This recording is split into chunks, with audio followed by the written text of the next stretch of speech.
Tubers High Score Challenge, recording on a Sunday evening. Usually record on a Sunday afternoon type, but it's taken me a little longer to do this one. I was determined to do as well as possible before posting my run, so I've been playing it quite a bit today.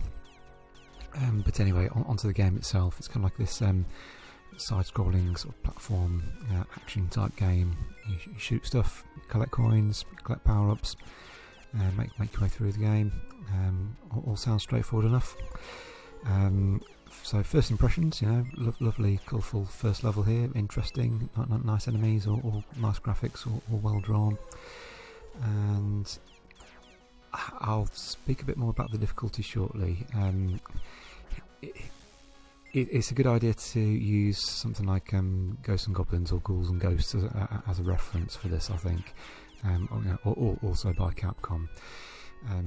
Don't be fooled by the cutish graphics here, making it suggest it's an easy game in any way, because it's definitely not. The first level isn't too bad. They've got the difficulty back right on the first level, but it's a right old challenge, this one.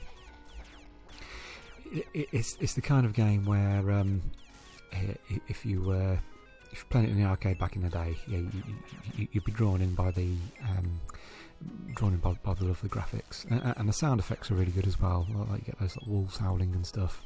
I can just imagine that rattling around an arcade cabinet back in the day.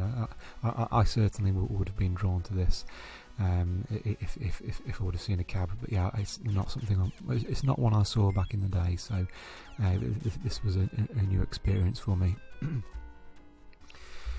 So coming up to the end of the first level here, there's kind of like a shop, where you can get your power-ups.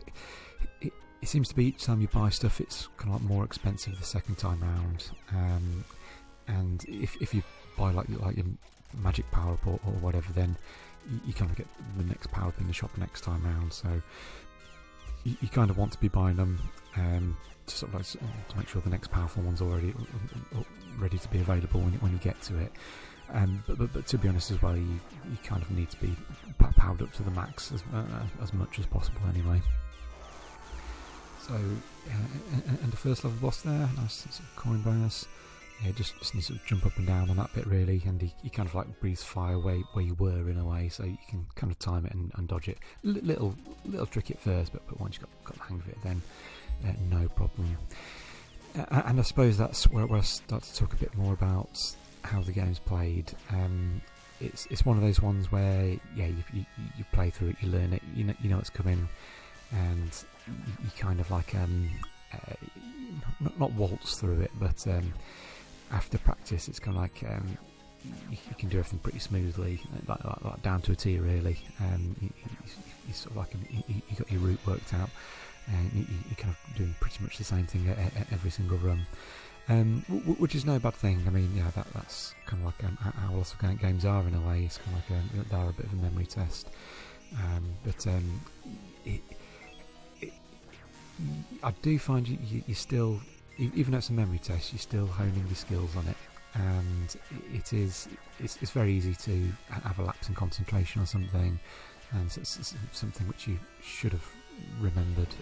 Sometimes you just forget, and it's kind of like it can really scupper your run. For example, in this bit, like I'm kind of like whizzing through it, but it's crucial on this bit that I don't lose any energy, because the next bit which is coming up is rock hard. So even just like one slip up at this stage, could almost like spell the end of my run really. But here we are, sort of maxing out, powered up my sword. Stupidly sometimes I've actually forgotten to power up my sword in that shop, which you might as well just hit the reset if you do that, because of what's coming next. So maximum health, maximum armour, couldn't be doing any better really. And now it's the dreaded horse and cart section. This bit is really difficult. It took me so long to be able to do this. Well, first of all, just by getting through it, by using all my lives and everything, which by the way we're doing this challenge with like like a bonus life, which I think has helped a lot. But it's like it took me a long time to be able to do this bit without losing a life. It is good though. I mean, certainly, if I would have been playing this on the arcade and got to this bit, it would have been like, fuck's sake. It's just like it's a bit unreasonable. But once you've kind of like played it, and you kind of like, when you start getting pretty good at it, this bit is like really fun. I really enjoy this bit. It wasn't at first for a long time because you've got enemies like left, right, up, all sides, and it's very easy to just get overwhelmed, and before you know it, you're just taking hits from everywhere, and you lose your life, and it can be game over pretty quickly. So this bit is kind of like, and particularly towards the end of the level as well, it's just like, it just gets so intense. Quite often you just end up jumping like crazy, just sort of just try and just hang on for those extra few seconds to get to the end of the level. And quite often you'll be on your last bit of life. I mean, I only finished with 2 bits of life there, and yeah, that wasn't a bad run there. So certainly a difficult challenge. Okay, stage 3 here. So these guys, these sort of lobbing things, they're really tricky as well. The things they can lob really far, and if you're within range, it's so difficult to dodge as well. Just like the shrapnel stuff, which like bounces off. It's actually really difficult to avoid. So yet another challenge there. Again, you kind of like learn the routine though. You get better at dodging them, but that's it's a challenge in itself. Right, so I'm powered up. I've got the next sort of like magic level, which is kind of like that tornado bit. Usually by that second chest, you can sort of hit like this, just like a space there, and this little guy with spears appears. But sometimes, for whatever reason, he appears just above this first pillar instead, which is what I'm doing here. He's kind of invincible, so no worries if he drops off into the water or anything. But he kind of chucked his little spears, which helps out, which is very handy for the bit coming up as well. I should mention as well, he is on the first level as well, but I just don't bother picking him up there because you don't need him, and it takes a while to sort of like to shoot that space to get him. So it's kind of like just like you're doing yourself out of like time bonus points there, really on the first level. But he's very handy on this level here. So another one, he's lobbing thing. He's trying to keep me distance. Nearly got hit there. And there again as well. Just about got him there. Yeah, those axe throwing ones, you want to sort of take out pretty quickly, really. Otherwise, you don't want to be jumping around, dodging those axes. Okay, so I'm taking a bit of a risk here. I've gone for like an extra life point, and I've gone for an extra life as well, which is handy. But I've not invested in any armour. I think I could have afforded a couple of points there, and I could have got an extra life point as well. But I'm feeling confident, and I think I can get to the end of level without having to use those. Because armour can be quite expensive to replace as well, so it's kind of like it's really important, and quite often until I've got this good at sort of like getting through the levels, it's kind of like it's pretty much a must. If there's any doubt whatsoever, you pretty much want to be maxed out on armour until you know exactly what you're doing, really. So yeah, that guy with the spears, by the way, he's extra helpful on this bit because he's just got that slightly lower angle to like take out those fish. You can kind of pick most of them off anyway, but it's kind of like he's just that extra bit of help. Okay, yeah, third boss here. So launches these kind of like egg thingies, egg energy balls, and then it's kind of like every sort of fourth attack or so, it's kind of like he unleashes those dragons. And it's the dragons you want to watch out for, because they kind of make their way to you. Well, some of them do, and then you've got one eye on nose, and he starts chucking his eggs again. So it's kind of like chances are you'll take a hit or two, unless you kind of like you're ready for them, and you're taking out the dragons and getting back into your pattern and rhythm with the boss. But yeah, lost a couple of points of energy there, but apart from that, absolutely fine. You get your energy back at the start of the next level as well, so all is well here. And yeah, I've got that extra sort of point of life as well, thanks to what I brought in the shop last time round. So making away up this snowy hill thingy, you got these lobbing geezers again, but they're not as bad because the shrapnel isn't quite as dangerous. It seems to get buried in the snow or something and roll down the hill a bit, so you don't need to sort of panic quite as much as like on the last level. Keep an eye out for those birds as well. You see them flying in the background first, so that's kind of like your warning to get ready. And they drop a nice few coins as well. And yeah, a bit lucky not to take a hit there, but I'll take a bit of luck any day.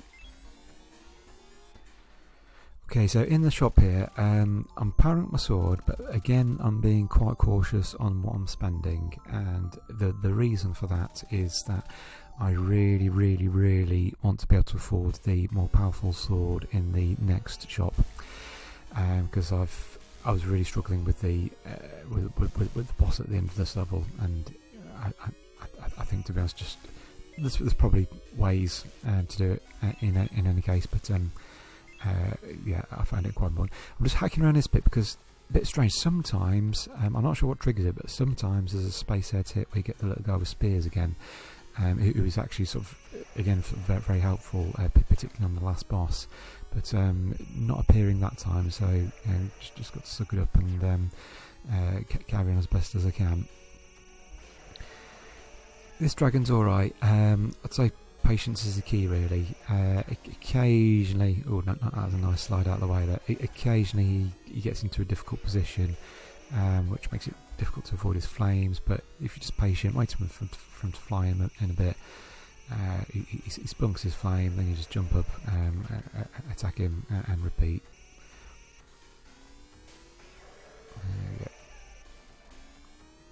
Not too... There's quite a bit of time as well, so don't worry about taking a while against that boss. You got plenty of time to take it patiently. Yeah, watch out for bats. They're quite unpredictable in their flight pattern once they start coming for you. Bats are one of the most awkward enemies in video games, I think. Alright, I can't quite afford anything else, but that's okay. I've got one extra bit of armour, and I've got the extra powerful sword as well, which is going to come in handy. And there's a secret bit to the left here. You've got to get the jump just right. It's almost like when you get to the edge of the platform, it's kind of like it's almost like your character sort of takes a slight step down, just like there's like a gradient there. And that's when you got to jump, and it's got to be just right. Otherwise, yeah, unfortunately, you won't make it. Took me quite a bit of practice that. So coming into this camp a bit, it's you kind of want to keep your forward momentum. I found, yeah, didn't want to dilly-dally too much with those spear chuckers. Took an axe to the face there, but never mind. Yeah, just keep on rolling forwards, and you get to the end of level boss here, and it's sword fight with this lady. Right, so yeah, I was looking on YouTube, just like this playthrough, and the person who's playing it through is kind of like they were doing like you just need almost like you just needed to stand slightly out of range and just unleash your maximum power magic, and it just seemed to be hitting all the time. A bit like what I did there, but it's just like 9 times out of 10 it's kind of like it is getting blocked, so I kind of resorted to my other tactic, which is getting up close and just hacking the shit out of her, and hope that you land more hits than she does, and that's exactly what I did there, with a couple of points of life to spare. Okay, nice little sort of like a sledge bit. Sort of pick up these bonus coins. You kind of jump at certain points to get some of the higher ones. To be honest, I kind of just I can't be asked with jumping, because when I was trying to jump, I'd tend to miss more than I was picking up. So it's kind of like, just fuck it. Yeah, and particularly at the end, there's quite a few close together. So it's kind of like, yeah, I just want to get as many of those as I can, really. Okay, end of stage 4. You get these nice little graphics in between between levels as well. Yeah, the graphics are like sort of very reminiscent of various Capcom games around this time. Just like the fonts and stuff. And yeah, just something about these sort of like slightly cutesy character designs that Capcom seems to sort of be doing for a bit. And yeah, I mean, again, sort of bright, colourful, very nice looking game. Okay, you got these sort of ape type things. Yeah, kind of remind me of the Morlocks from the Time Machine thing. Not that I've seen that for a while, but for some reason that's just what sprang to mind. And talking of films, Willow, the film, it's been so long since I've seen it, I can barely remember it. I can kind of just remember this bit where Willow or something is just going like Balthazar or something. That's pretty much the only thing I can remember about it. Also, as well, like I think I watched Willow, Legend and Cruel around the same time. Also, like it's sort of like near to each other, so it's kind of like sometimes I think they kind of just like blur into one weird film in my head. But I'll have to watch Willow again just to sort of see what it's about, because there's some interesting stuff. Just like with the monster designs and stuff. It makes me think, maybe the film's alright. Because that's the thing. I mean, to be honest, I don't remember the film being particularly enjoyable. So, but anyway, back to the game. So this corridor bit here, you get enemies front and back. The ones from the front shove these a slab of spikes towards you. You've got to slide under the falling barriers as and when as well. I didn't quite master this bit. It's almost like when the guys with the spikes come, you've almost got to like be ready with a charge shot and before they get to you. I kind of did it on the last one, but stupid, I stood up too quickly and got an axe in the back of my head. But yeah, you kind of like you do kind of need to anticipate those sort of slab of spikes coming forward. Okay, so coming to this next bit here, I want to do jump because it takes me across to this platform, and there's a shop thing in the top right here. There's a couple of bats there on top right, which you kind of want to take out. They want to be your focus really whilst the guys are coming out the door. So up there into the shop. Let's see, and what do I do here? I don't actually end up buying anything. Oh no! I get an extra armor point, so just to be safe. But yeah, looking pretty healthy really. I'm using the gold spell here is very useful. It kind of lets you clear the path below. It's actually quite awkward otherwise. But that makes life easy. Stupidly, I sort of walk straight into the spikes. I kind of had a premonition that was going to happen as well. I've been jumping them fine for like most runs before that, but just then it's got straight onto the spikes, and it's not nice. Okay, so coming up to the stage 5 boss, which has got a lot of health. I wouldn't say particularly difficult boss. Just got to kind of like hang back. I kind of just use this tactic of when it's close, charging up my tornado thingy. When it's at a distance, just use normal shot to wear it down, and that seems to work pretty well. yeah, sometimes the heads just come in and you get flamed, and it seems like there's not too much you can do about it. But as long as you've got enough health, then this fight seems to be okay. But nice, nice boss fight. Talking of which, I'm talking quite fast and quite a lot here. But talking of the boss fights, I actually find them really enjoyable. The difficulty's about right. It's like they're not too easy, yet at the same time, it's kind of like it's not too harsh either. It's kind of like yes, it's kind of like it's a boss. It's the main end of level enemy, but you get that satisfaction from beating them, and they keep you on your toes as well. So yeah, I've enjoyed the boss fights. And yeah, so I've got 26 seconds left there. So yeah, as long as you keep the pace up throughout that level, then you kind of like you're okay enough with time by the end there.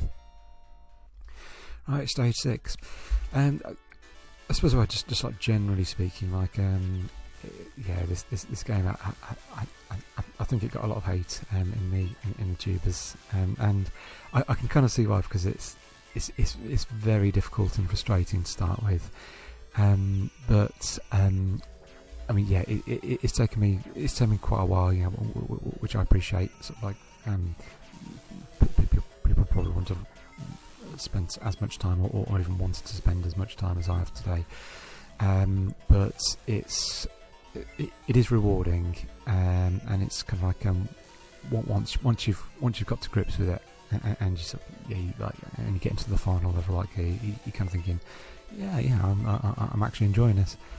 So it is good, but there's a long period from when you start playing it where it's just frustrating, and there's quite a few times I was thinking I'm just not having fun here, but you do get the payoff with perseverance.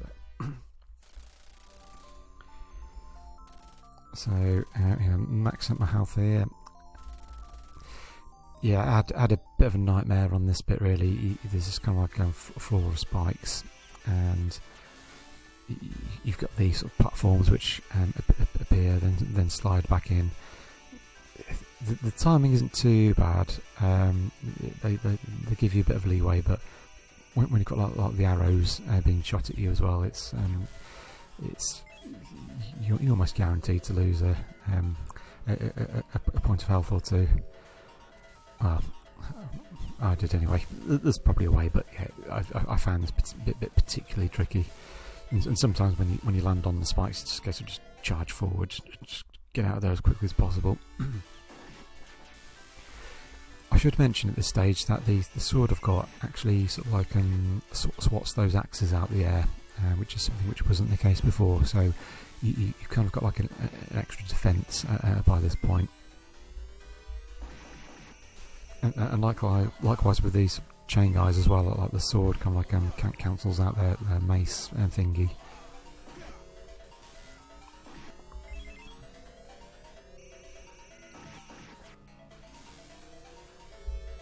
So I suppose it's a bit stridery, I suppose, like with the sword, kind of a bit like that. Not quite as massive though.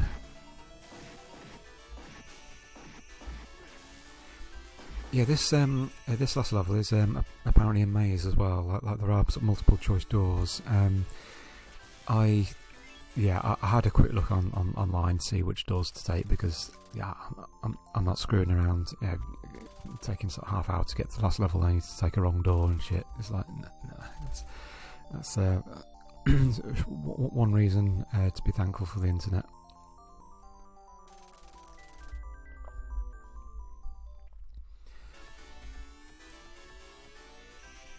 Okay, so pretty much maxed out. Still got not quite full health, but yeah, this is a very healthy position.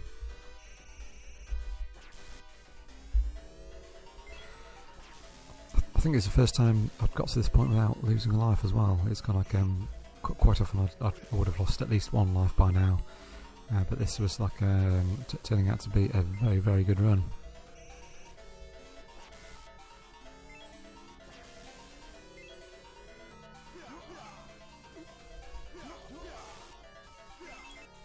A bit unfortunate. I took a hit to lose a bit of armour there. I've got a health pickup, which I suppose helps balance it out. Get a fight with this dude. He's not too bad. He kind of does predictable. I don't know why I'm just taking those projectiles to the face there, but as soon as he blocks, he's going to do a projectile if he hasn't already. So you just if he blocks, jump over the incoming projectile, then hack him a bit and repeat. Okay, it's kind of like sort of tower bit here.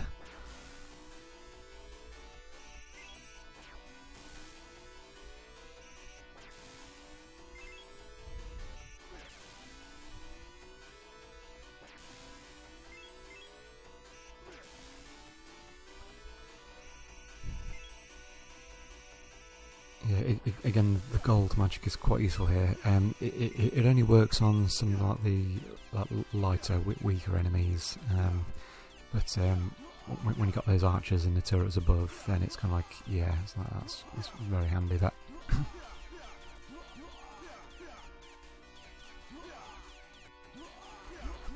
It's quite interesting as well. Just like just like the pacing of it with the power-ups and stuff, like you can, depending on how you save your cash and stuff, like you can have more powerful magic by this point. It's kind of like it's kind of interesting. Like I just think they sort of space it out very well, and there's there's different options there as well. And right now I've got the time magic as well, which like freezes time, which is also very handy.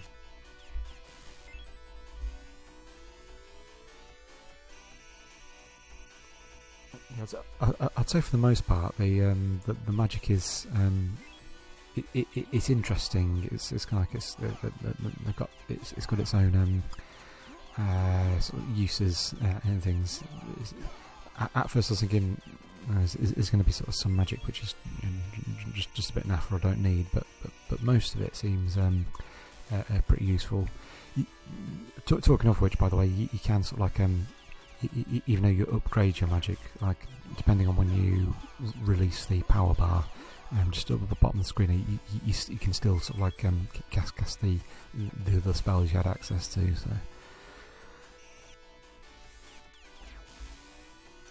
So general tactic for me here is really sort of like jump up platforms, and then as soon as the enemies are there, unleash my time magic, freeze them, take them out, and repeat for the next bit.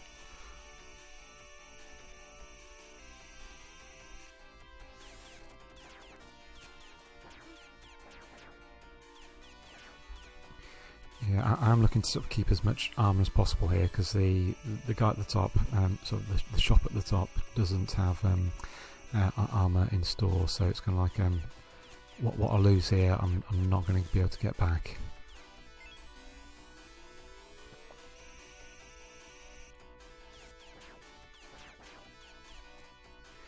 And time is short as well. I've got 23 seconds left.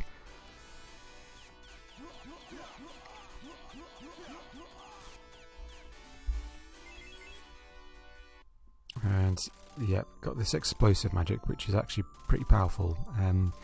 The run I saw online sort of had that by the end of stage 5, and it looked particularly useful there. Looks like I'm not as good as saving the cash, so I only managed to get it at the end here. So final boss, right? So these spinning sort of like blue things. Making a right hash of these. It's just kind of like high and low projectiles, but even though I knew what was coming, I was making a right big zero of it really. I was thinking, no, don't fuck up now after all this.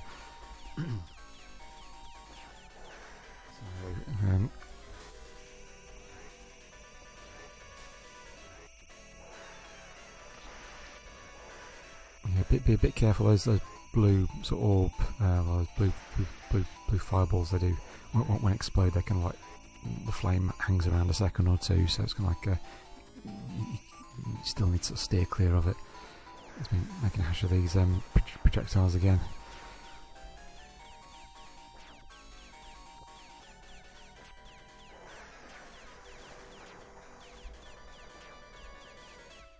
Okay, it's sort of like almost like final phase of the boss really. It sort of like animates this and God knows what it is. Some kind of cauldron type thing. But yeah, I've used the explosive magic to just about reach up and sort of like hit the boss while she's in the air. And that's it. Game complete. So that was Willow. Yeah, I was particularly pleased to complete this one. It's a funny one, like, cause like yeah, there's certainly comparisons there with like Ghosts and Goblins, Ghouls and Ghosts, which I regard as classics. And yeah, this isn't a world of difference away from that. And I mean, I'm proud to say I have actually completed Super Ghouls and Ghosts on the SNES, and there's similar feelings in a way, just in terms of how difficult it is, how frustrating it is, but you do get that sort of payoff as you sort of like learn the game and get good at it. And you know, that's like what a lot of games are. You sort of like you learn what's coming, you get better and more skilled at sort of dealing with the challenges it throws at you. And then if you're lucky, or you know, like you manage to get through it, and it's like, yeah, cracked it, and that's a nice feeling to have. But yeah, I certainly can understand someone not wanting to not wanting to persevere with this too much, depending on how you like to enjoy games. But anyway, so that's my score, 1,263,100 points. So that's my score. I think I've got a shoot 'em up next, so I better get practicing on that. But that's my run. Bye for now.